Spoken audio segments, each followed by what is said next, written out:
And I noticed this very, very quickly from a shift from the left and then moving into groups with conservatives, is that with conservatives there's actually plans being discussed. And there's actually a vision looking forward. On the left, it's complaints and misery and who to hate and who to go after and how everyone's a racist and how they're racist. Here it's about, look, this is a chance we have to get this country back on her feet. And how are we going to do it?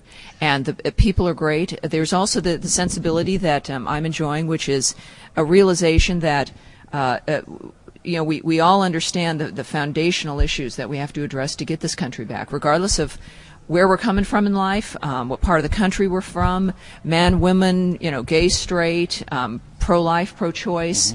It's also interestingly a very different group, let's say from CPAC or otherwise. But there's a lot of women here, a lot of young women, a lot of young men, and so it's been a real pleasure, and it's a reminder, especially for conservatives. And I like, since this is an online conference, if you will, obviously, that there are so many older people here.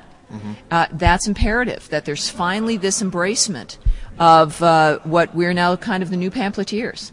It's that weird thing called the printing press, and now everyone's getting into it. And this is kind of the modern version of that, so it's very exciting.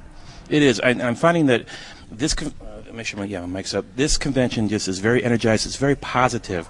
There's lots of people here that want to get involved. We're not here complaining and screaming. We're actually here asking, how can we help? What do we do? We're not pointing fingers and saying they did this and it's their fault. We are here as people of action. And this is my first time interviewing you, Tammy, but I'm relatively new to this. I've been involved for about a year, so I'm still learning the politics and the processes. And we built our team. We opened this up. You're doing a great job. Well, thank you. And so I'm still learning how to do this stuff, and it's so motivating to be around people that are successful and have the track record that you do. So thank you for what you do, sincerely.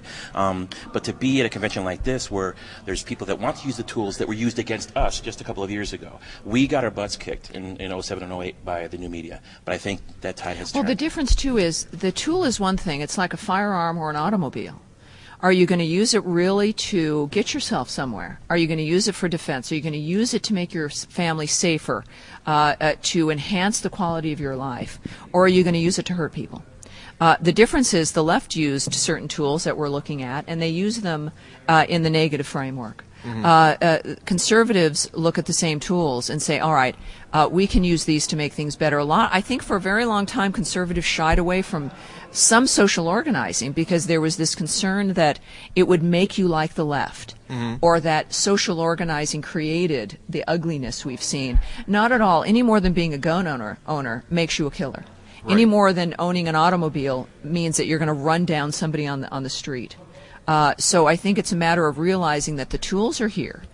They can be used in any way we want. And conservatives, I've found overall, always are looking, not every single one of them, I don't know every conservative in the world, but the collective framework, there's a realization that we must do this because the nation depends on it.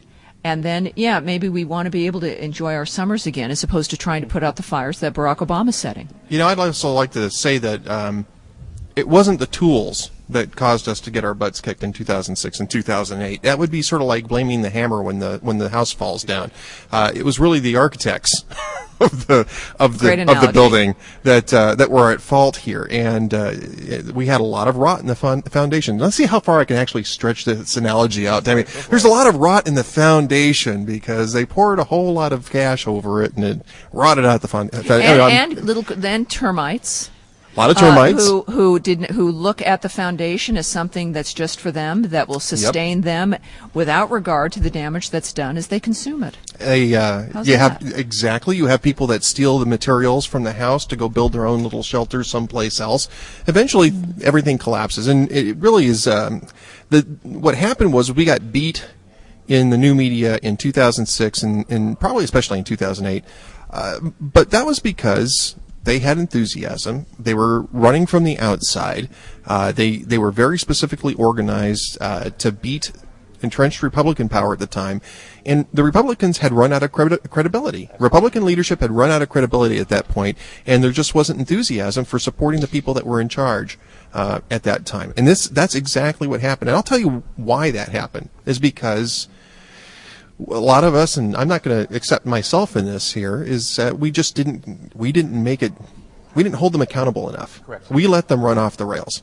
Now, I'm not going to say that it's our fault that they ran off the rails, but if we were exercising this much enthusiasm and this much accountability, I guess is the word I'm looking for, in 2002 and 2004, we might not have had to have had 2006 and 2008. Well, there wasn't a sense that there needed to be accountability. I mean, Right. It's Americans' greatest strength and weakness. We don't, now the left presumes it is being lied to. Conservatives tend to not presume the worst.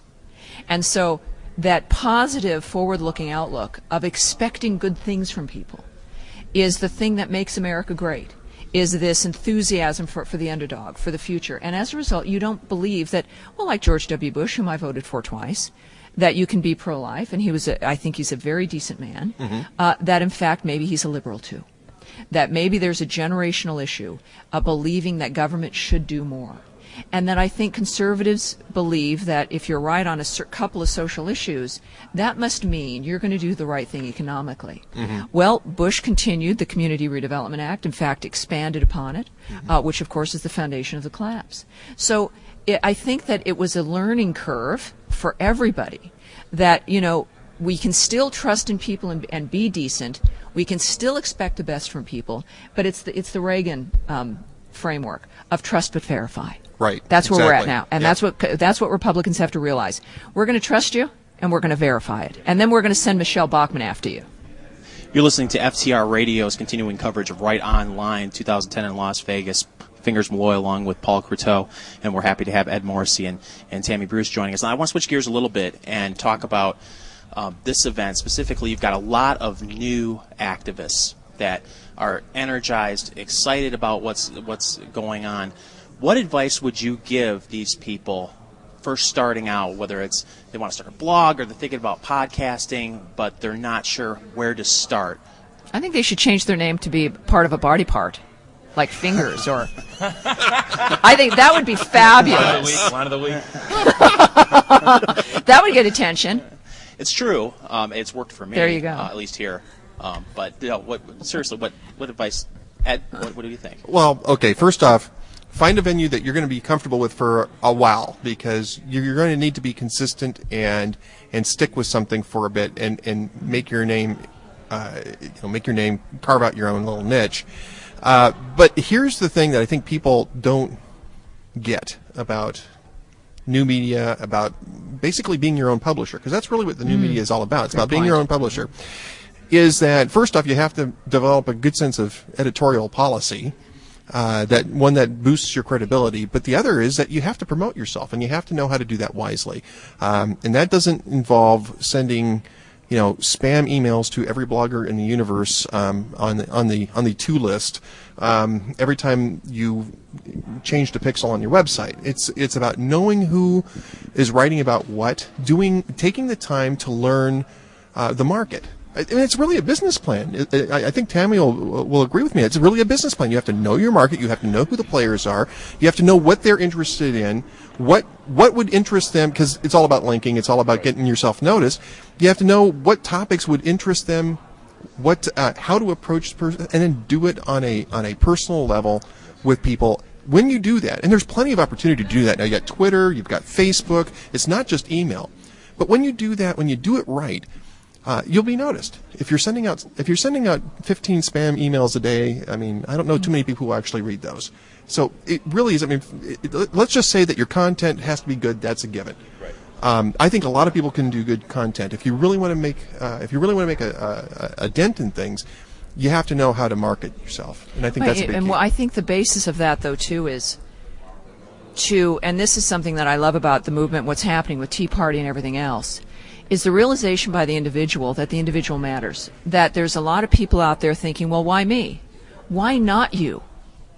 Why not you? This is the America exists because of a bunch of whomevers said enough already.